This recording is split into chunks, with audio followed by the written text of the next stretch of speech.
Nous sommes aux États-Unis, au mois de juin 1990.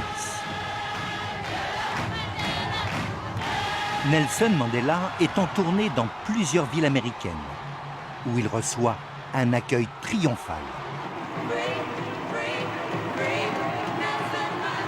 Partout, on veut voir le héros de la lutte contre l'apartheid, libéré il y a seulement 5 mois, après 27 ans de prison en Afrique du Sud. À New York, une grande parade sur Broadway est organisée en son honneur. Ironie du sort, celui qui a été condamné si longtemps à l'enfermement avec d'autres dirigeants de l'ANC, le Congrès national africain, traverse Manhattan derrière les vitres d'un caisson par balle. La sécurité de Mandela est menacée. On l'aperçoit là, à l'intérieur de sa cage de verre. Nelson Mandela fait ce voyage avec son épouse Winnie et une délégation de l'ANC. Ensemble, ils viennent chercher des soutiens pour mettre fin à l'apartheid en Afrique du Sud. Nelson Mandela va d'une rencontre à l'autre, à un rythme soutenu. Un jour, il est à Boston avec la famille Kennedy, un autre dans les rues de Harlem. Partout, il fait des discours, se montre à l'aise et toujours très souriant. Nelson Mandela est même reçu à la Maison-Blanche par le président George Bush en personne. Pourtant, il y a quelques jours, c'est le président de l'Afrique du Sud, Frédéric de Klerk, qui était attendu dans le bureau ovale. Mais sa visite a été reportée. Quel a été le bilan de ces 11 jours de rencontres dans plusieurs villes américaines pour Mandela et son combat contre l'apartheid? Quant à la protection de ce visiteur très menacé, à quel service a-t-elle été confiée? New York, le 20 juin, première étape du voyage de Nelson Mandela. Nous sommes dans une des voitures de la sécurité qui l'accompagne depuis l'aéroport JFK. Il arrive du Canada. Mandela et son épouse Winnie sont dans la limousine noire qui est devant. Le cortège se dirige vers Manhattan avec 2 heures de retard sur le programme. Stop! Revenons en arrière. Le geste du poing levé. Ici, comme en Afrique du Sud, il symbolise la lutte contre la ségrégation raciale. Ceux qui font ce geste au passage de la voiture ont certainement vu dans la presse des images de la sortie de prison de Nelson Mandela. Nous sommes maintenant à plusieurs voitures de celles des Mandela. D'importants moyens sont déployés pour assurer leur sécurité. Mais ici, à Brooklyn, sur Fulton Street, les forces de l'ordre semblent un peu débordées.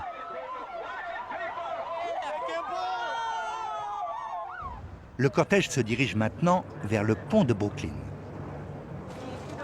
Nelson Mandela est très attendu au sud de Manhattan pour une grande parade. Tout le quartier est déjà sous haute surveillance. Mais avant la parade, Mandela a dû déjeuner, se reposer et rencontrer quelques journalistes. Ces images sont prises un peu plus tard, lorsque Winnie et Nelson Mandela montent à bord d'une cabine posée sur la plateforme d'un camion de la police. C'est une grande cage de verre blindée. Ils vont y rester le temps de la parade. Sur le côté du camion, les 3 couleurs, noir, vert et jaune, de l'ANC. Et c'est parti pour 1,6 km de parade sur l'avenue Broadway. Tout autour de la cage de verre, il y a des gardes du corps. Et le camion est accompagné par des forces de police comme on n'en a jamais vu pour ce genre de parade.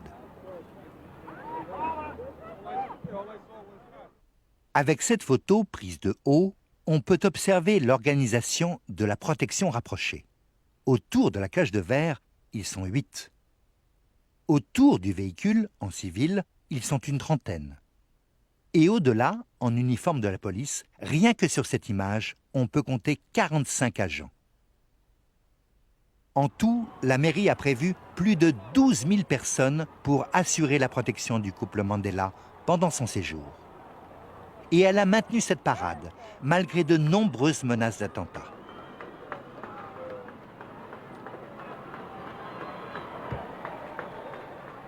Quelques 500 000 personnes acclament l'homme qui symbolise la lutte contre l'apartheid. Il y a 4 mois, le 2 février 1990, au Parlement de Pretoria, le président de l'Afrique du Sud, Frédéric de Klerk, annonçait la libération sans condition de Nelson Mandela. Et depuis ce jour, l'ANC, ce parti longtemps interdit, est à nouveau autorisé. 8 jours plus tard, Nelson Mandela quitte le centre de détention Victor Verster après avoir purgé une peine de 27 ans et 6 mois.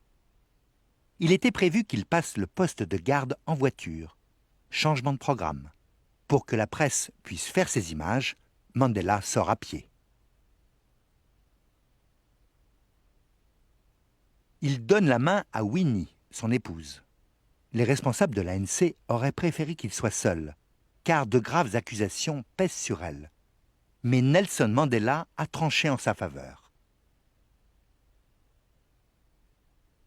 Elle est très connue, alors que lui, personne ne le reconnaît. Les seules images de Nelson Mandela datent d'avant son emprisonnement.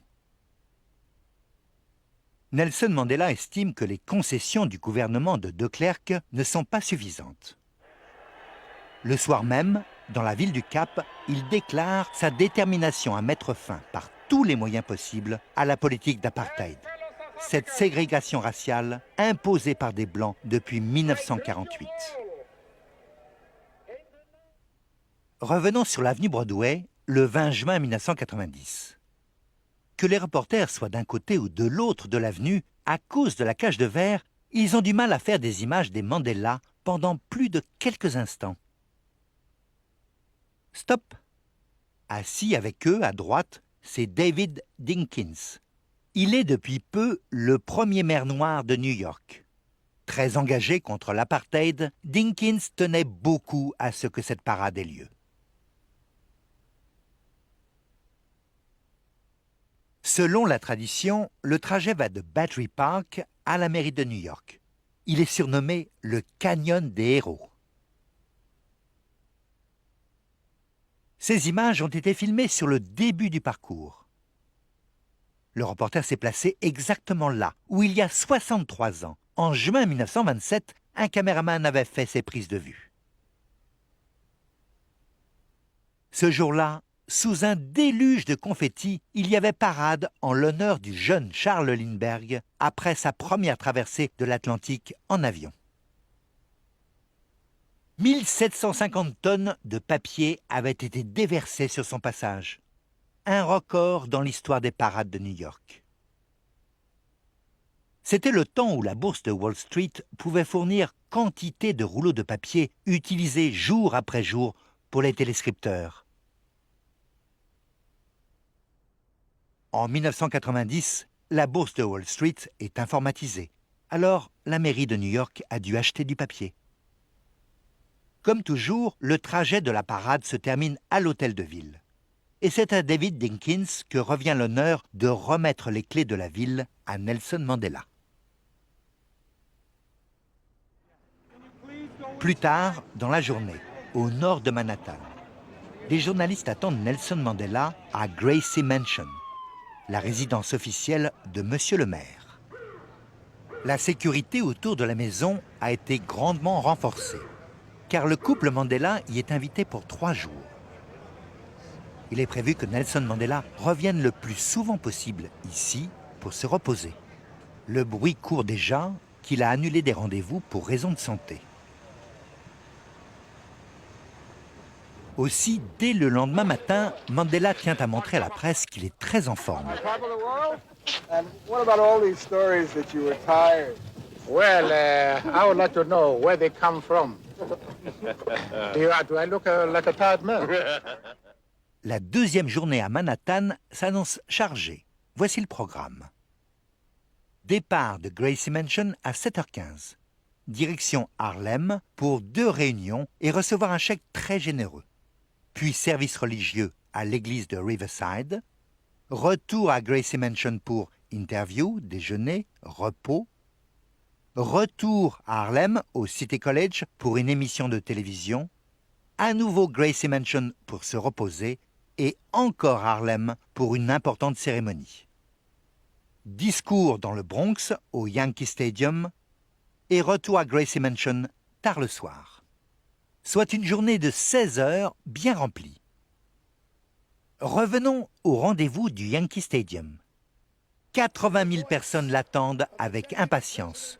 Le stade de baseball est plein à craquer. Nelson Mandela tient à rappeler la place qu'il accorde à l'égalité et qu'il ne s'agit pas de remplacer une domination par une autre. Throughout our lifetime, we have fought against white domination and have fought against black domination. We intend to remain true to this principle to the end of our days. Mandela a toujours défendu l'idée d'un pays sans domination raciale et uni. Après son discours, un peu de spectacle. Avec l'aide de Dinkins, il enfile d'abord le blouson, puis visse sur sa tête la casquette de la célèbre équipe des Yankees. C'est très inattendu et le public est enchanté. Bravo, Monsieur Mandela. 2 jours plus tard, le samedi 23 juin, Nelson Mandela est à Boston. Au programme, une rencontre avec les Kennedy et une collecte de fonds sous leur parrainage. Mais avant, c'est dans une école de Roxbury, le ghetto noir de la ville, que les Mandela sont attendus et très chaleureusement accueillis.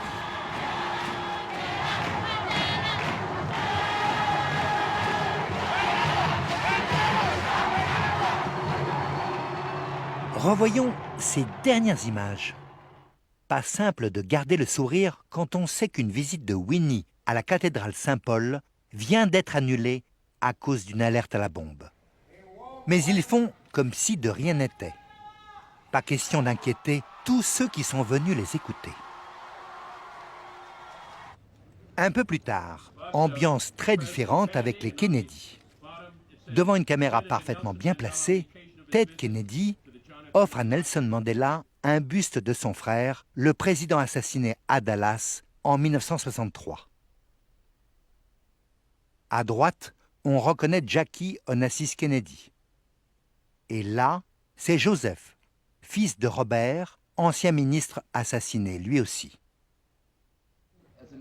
Joseph offre maintenant à Nelson Mandela la copie d'un discours de Robert Kennedy contre l'apartheid. Il l'avait prononcé en Afrique du Sud en 1966, alors que Mandela était en prison. Le lendemain matin, devant l'hôtel de Nelson Mandela, beaucoup de monde l'attend pour l'apercevoir. Le voilà.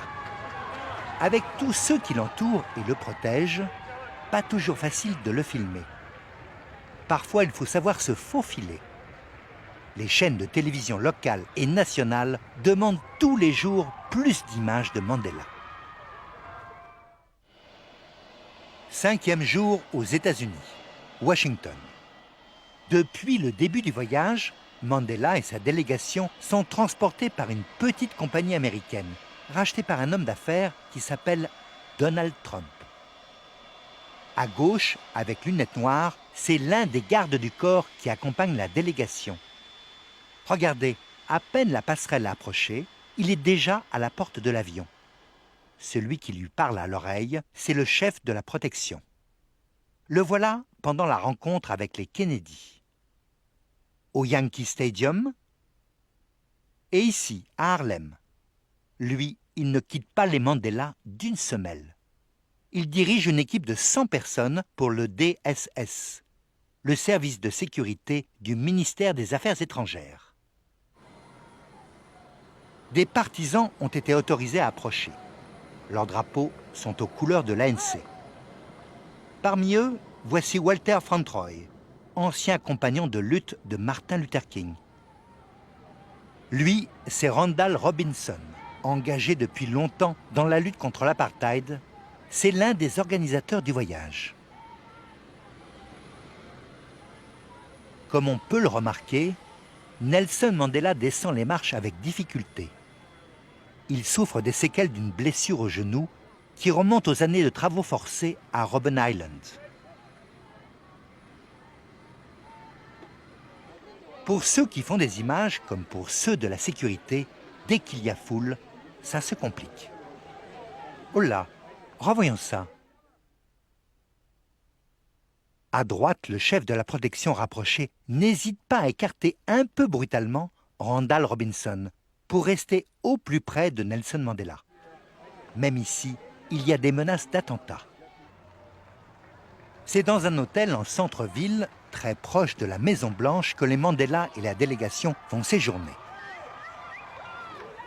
Sur le trottoir d'en face, des sympathisants sud-africains, probablement exilés, attendent et scandent des slogans en langue zoulou. Sikhalela, Sikhalela, Israel, Elathathwa,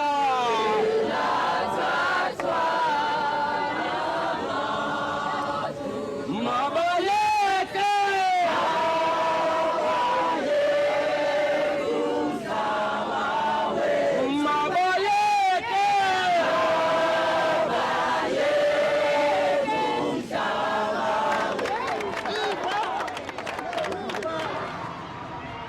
Nelson Mandela porte un foulard aux couleurs de l'ANC, offert à son arrivée à l'aéroport. Le rendez-vous le plus important à Washington est prévu demain matin avec le président George Bush. Lundi 25 juin vers 10h30. La rencontre commence par des déclarations à l'attention de la presse. Elles vont peser sur la suite des échanges entre les deux hommes. Tout est filmé par un caméraman de la Maison Blanche. Well, welcome to all of you, and it is a great pleasure, a sincere pleasure, for Barbara and me to welcome to the White House Mr. and Mrs. Mandela. Mr. Mandela, a man who embodies the hopes of millions. Le président Bush va maintenant lire une déclaration de 5 minutes et 42 secondes. Nelson Mandela va s'exprimer à son tour sans la moindre note pendant 9 minutes et 50 secondes. À la toute fin, quand il se serre la main, le président parle discrètement à Nelson Mandela. Augmentons le son pour mieux l'entendre. No notes. Wonderful. Thank you, sir. Well, we got to go to work now. Le compliment est d'autant plus aimable que Nelson Mandela s'est opposé avec fermeté à certains propos du président Bush. Les voici. I call on all elements in South African society to renounce the use of violence and armed struggle, break free from this cycle of repression and violent reaction that breeds nothing but more fear and suffering. Et voici un extrait de la réponse de Nelson Mandela. There is not a single political organization in our country, inside and outside Parliament, which can ever compare with the African National Congress in its total commitment to peace. If we were forced to resort to violence, it is because we had no other alternative whatsoever. Après les discours, il est prévu qu'ils aient un entretien dans le bureau ovale. Mais avant cela, un autre caméraman et un photographe vont encore faire des images. Le président Bush en a une grande habitude. Nelson Mandela n'est pas encore rompu à cette façon de faire. Revoyons et écoutons leur arrivée. Now, I think we're going to have photos in here, Dave? Yes, sir. Good. They got them there? Now, let's see. What can I offer you? What we're going to do is chat in here for a minute. And then, would you like coffee or tea? Well, what would you like to have? Oh, hey, come on in. I would have coffee. Coffee? Mr. President? I'll join you. Oh, I'll join you. What would you like, sir? Would you rather have tea? I got plenty. No, coffee.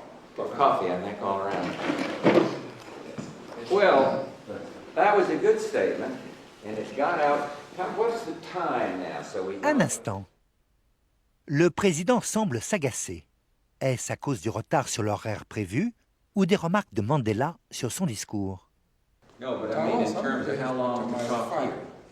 Nelson Mandela, lui, semble avoir d'autres préoccupations avec l'un de ses collaborateurs. Quoi qu'il en soit, il est temps que le caméraman et le photographe quittent la pièce. Ce qui va être maintenant discuté ne regarde pas les médias. La caméra tourne encore et nous fait découvrir ce qui se passe autour du bureau ovale.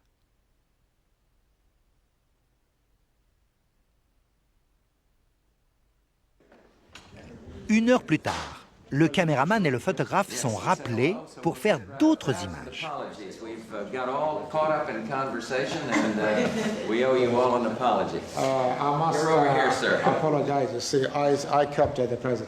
Ambiance à l'évidence détendue pour une réunion dans la salle du gouvernement avec toute la délégation de l'ANC. L'échange dans le bureau ovale s'est certainement bien passé. Le président Bush s'est donné un rôle de conciliateur entre de Klerk et Mandela. Et ce n'est pas un hasard s'il laisse enregistrer certains propos. Écoutons-les. Let me just say to the delegation accompanying Mr. Mandela that, from my view, first place, I think his visit is gone very, very well. Secondly, I am determined to do anything I can from here to be sure that when you all leave here, it is still seen as the success that it already is. We're not going to let any difference... À gauche du président, on reconnaît le ministre des Affaires étrangères, James Baker. Comme le montre cette photo, Baker a déjà rencontré Mandela. C'était il y a 4 mois, en Namibie. Il s'agissait de préparer la visite d'aujourd'hui. Une visite qui confirme que Nelson Mandela peut compter sur le soutien de la Maison-Blanche. Le président de Klerk ne sera reçu dans le bureau ovale que dans 2 mois. Fin des prises de vue. Pour ce périple de 11 jours aux États-Unis, des rendez-vous dans 8 villes ont été prévus. Les plus importants ont déjà eu lieu à New York, Boston et Washington. Les prochaines étapes plus brèves sont prévues à Atlanta, puis Miami, Détroit, Los Angeles et Auckland. Au Coliseum d'Auckland, la veille du départ. 58 000 personnes sont là pour écouter son dernier discours en public. Et comme souvent, il y a ce message bien placé à l'attention de ceux qui filment. Sanctions maintenant. Durcir le boycott économique du régime de l'apartheid aura été une des demandes les plus insistantes de Mandela pendant les 11 jours de son voyage. Une mission particulièrement réussie. Soutien politique de la Maison-Blanche, accueil très enthousiaste au Congrès, soutien populaire au Yankee Stadium, à la parade de New York, au Coliseum d'Auckland, rencontre dans des ghettos noirs à Harlem, à Atlanta, dans des écoles, et des millions de dollars collectés pour l'ANC, notamment avec l'aide des Kennedy. Dimanche 1er juillet, c'est le temps des adieux à l'aéroport d'Auckland. Les services de sécurité laissent les reporters approcher, filmer les embrassades avec tous ceux qui ont aidé Mandela aux États-Unis. Prochaine étape, l'Irlande. Un instant, regardez. Cette main tendue vers lui, c'est celle de Douglas Roberts, celui qui a dirigé la protection des Mandela pendant ces 11 jours. L'avion va maintenant se diriger vers la piste d'envol. Les derniers à quitter les lieux sont des agents de la sécurité et ceux qui filment.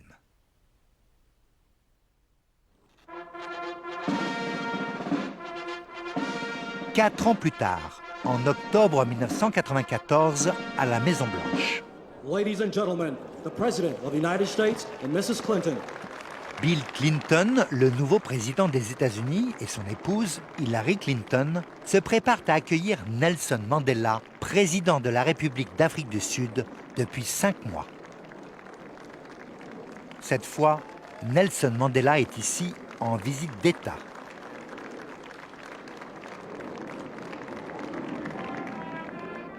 C'est avec sa fille, Zinzi, qu'il est venu. Nelson et Winnie Mandela ont divorcé. En haut, à droite, c'est le nouveau drapeau de l'Afrique du Sud que l'on voit flotter. Il intègre les 3 couleurs, noir, vert et jaune, de l'ANC.